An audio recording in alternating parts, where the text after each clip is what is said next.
Hello friends, and welcome back for another edition of Survivor Top 10s. Certain Survivor players are so well beloved or become so infamous that they are invited back for multiple seasons. Some of these seasons consist of all returnees, while others add a mixture of newbie players. Although these seasons are sometimes hit and miss, they still always provide some type of memorable moment. These are our picks for the top 10 returnee seasons in Survivor history.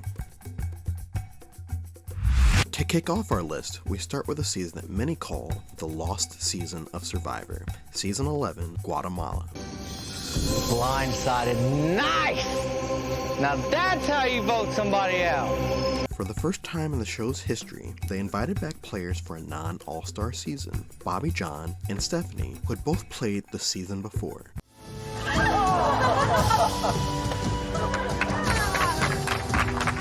Sure you guys recognize Bobby John and Stephanie from Survivor Palau. Come on down.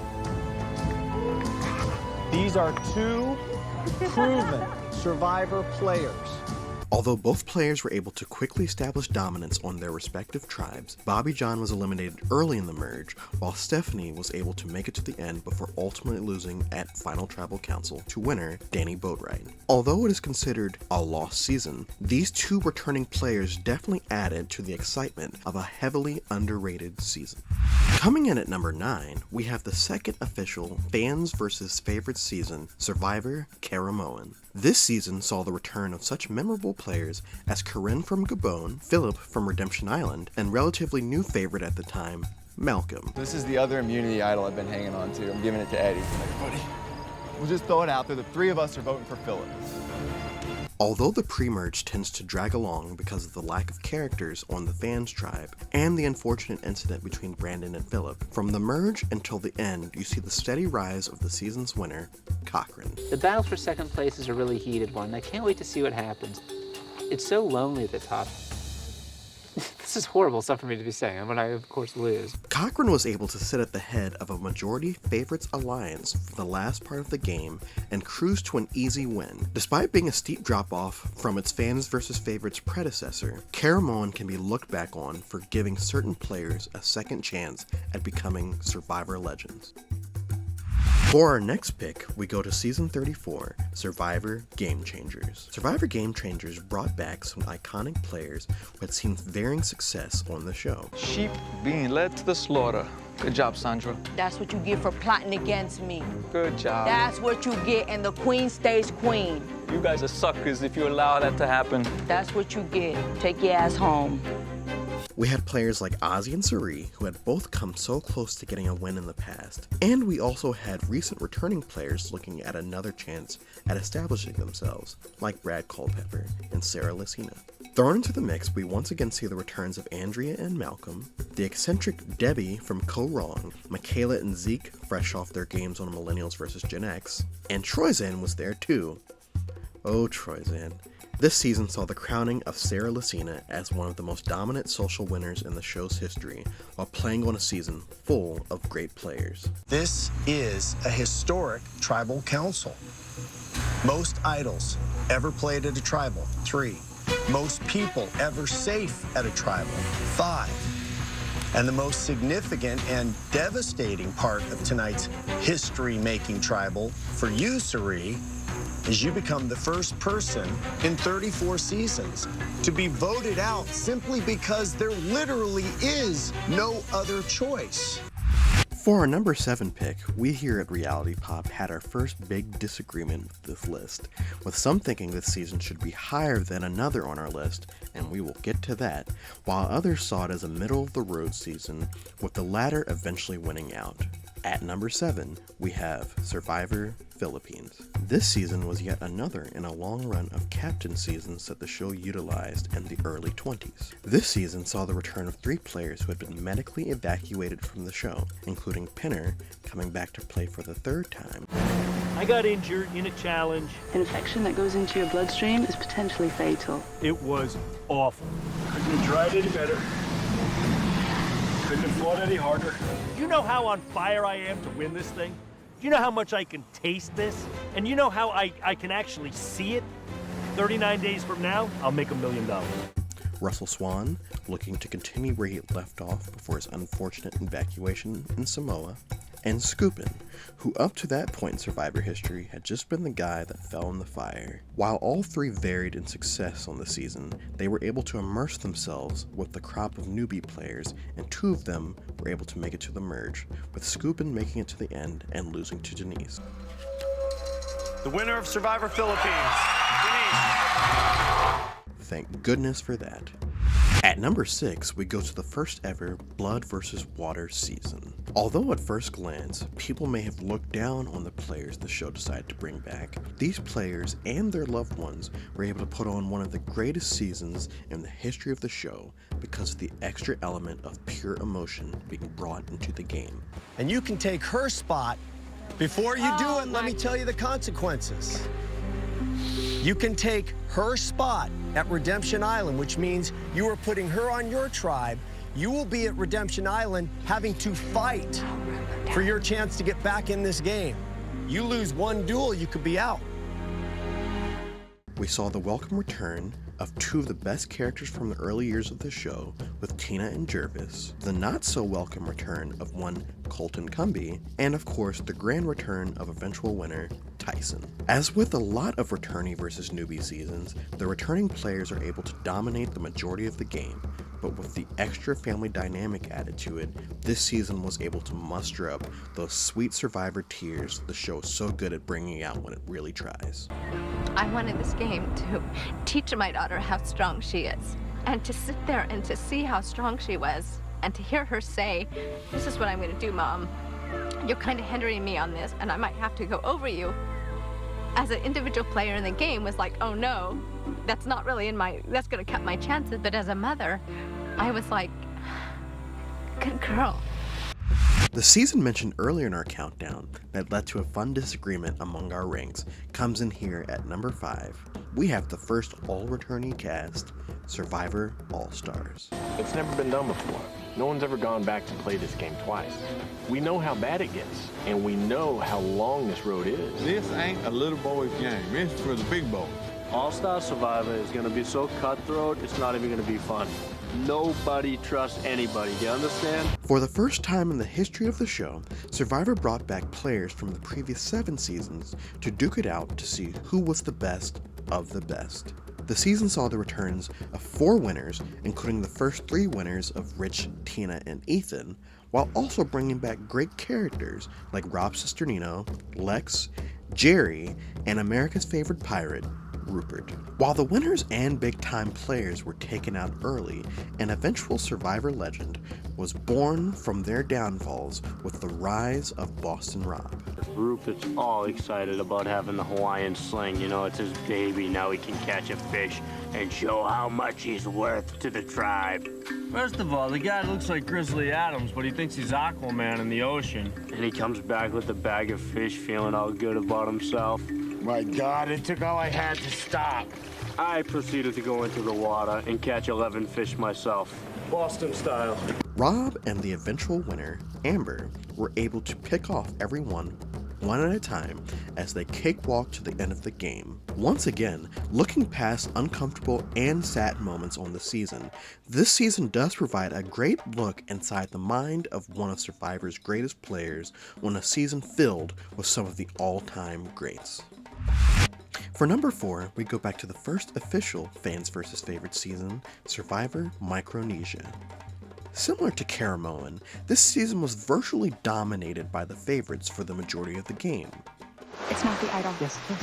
Ozzy must have put it in there. He must have the real thing. That's not the idol. What is it? It's a stick. I know. It has a face on it. Don't worry. Ozzy put it on there, made a face on it. No, he didn't. It's not the idol. Why do you say that? Because that can't be the idol. Why not? Because it's just a stick. I know. You think so? I think that that's not the idol. And that's a bummer. Players like Ozzy, Eliza, and James were all able to leave their marks on the season, but what this season will always be known for is the rise of the Black Widow Brigade, led by Parvati, Suri, and Amanda.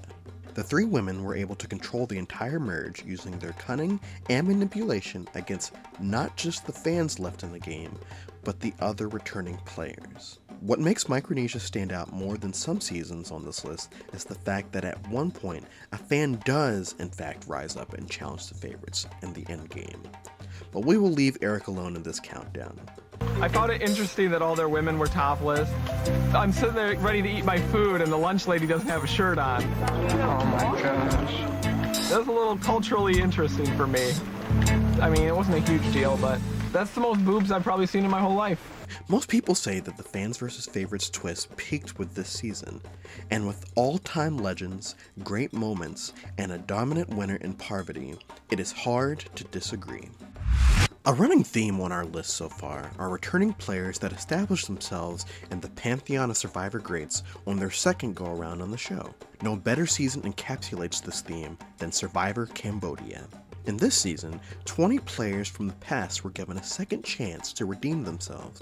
Besides obvious picks like Steven, Spencer, Kelly Wigglesworth, and Wu, the cast also consisted of old school players like Kimmy and Jeff Farner, and recent players who were never able to get their games going in their first runs like Kelly Wentworth and Sierra. Wentworth will not count. Wentworth will not count. Wentworth will not count. Savage. All right, baby. Unbelievable. This season also sparked a change in the strategy of the show, where voting blocks and not alliances started to become the norm. This added to the already fluid game that the show had been leaning towards over the last few seasons. In the end, Jeremy Collins was able to charm and strategize his way to the end in a very dominant performance against a very stacked cast of hungry players looking for their second chance at greatness. And every day I want to tell all y'all that I'm about to have a son. And I can't even tell y'all because I don't want to mess up my game. I don't want to mess up anything because I'm doing it for them. So my second chance is all about family. That's it. I'm not doing it for nothing else. I don't even care about me. All I care about is my family. That's my second chance. Our runner-up for this list is also the most recent season of Survivor to air to this point. For years, people had been clamoring for an all-winner season, and with season 40, Survivor finally gave the fans what they really wanted and gave us our number 2 season, Winners at War. But this is still Survivor, and even though you have all won, there will be tough times, you will be challenged, you will be vulnerable. And when those moments happen, just remember, you belong to Survivor, because a drink before war is always a good idea. To say this cast is stacked would be an understatement. Survivor was able to bring back some of the biggest winners in the show's history to battle it out to finally determine who is really the best player of all time. Although there were some very big people missing from the cast, it did not hinder the gameplay one bit. With people mentioned on this list already, like Jeremy, Verity, Boston Rob, and Ethan, along with other great names like Sandra, Michelle, and Sophie, this all-winner season raised the stakes to the next level by having a $2 million prize. You want to play this? Yeah, can I play that? This thing that you can't get off of the voting podium. Yeah, I want to play that. So, if that is an idol, it would be historic. Yeah. The first idol ever hidden at Tribal Council, in plain view of all players, selected by you and played for you. Exactly. That is not a hidden immunity idol. At the end, Tony was able to utilize and potentially perfect all 3 dynamics of the game to win and become the champion of champions. To no one's surprise, our number 1 pick is Survivor Heroes vs. Villains. This season, often looked at as the greatest season of all time, is basically Survivor the movie. 20 players from the first 19 seasons of the show come back in an all-out battle between good and evil to determine who the figurehead of the show would be going into the next 20 seasons. On the Heroes Tribe, we were greeted with the welcome returns of old fan favorites like Tom, Amanda, and Sari. People think they know me. They really don't know me. I'm a gangster in an Oprah suit. But I'm not like a mean gangster. I'm a nice gangster with a smile, you know? While on the Villains Tribe, we saw the return of Parvati, Coach, and newcomer Russell Hantz, fresh off his second place finish in Samoa. I think you don't give a damn about anything but yourself. About you or I your know. family. I don't think Or you give a your damn family. about anybody but yourself. And your team should know that. Rupert, I'm a villain. I'm here so I just can make your life hell. The great, powerful Rupert, the good guy. You know, the you second can say, coming of Christ. You can say whatever you want. Because it doesn't really matter anymore. You're such a dumbass, Rupert.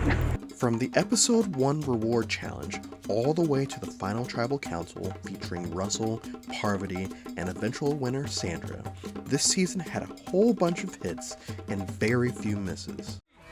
Sandra undid Sugar's top. That bag is free and nobody can get free to get it. Sugar lets go of her top. Sugar takes the bag. Sugar gives up vanity and scores for the Heroes. Initially, I thought maybe Sandra shouldn't be on the Villains Tribe. Not anymore. Sandra earned her title as a villain for me with the bra incident in Sugar.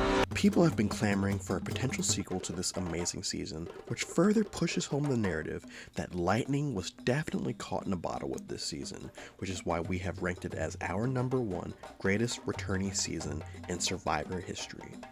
And that concludes our picks for the top 10 returnee seasons in Survivor history. Tune in for future editions of Survivor Top 10s here on Reality Pop, and be sure to like the video, subscribe to the channel, and leave a comment with what you think is Survivor's greatest returnee season and what top 10 list you would like us to do next. And thank you for watching Reality Pop, your new hub for all things reality. Thanks so much for watching Reality Pop, your new hub for all things reality. If you're enjoying this content, please let us know by giving this video a like, leaving a comment down below, and, of course, subscribing to the channel so you don't miss any videos. And be sure to hit that notification bell along the way. Thanks!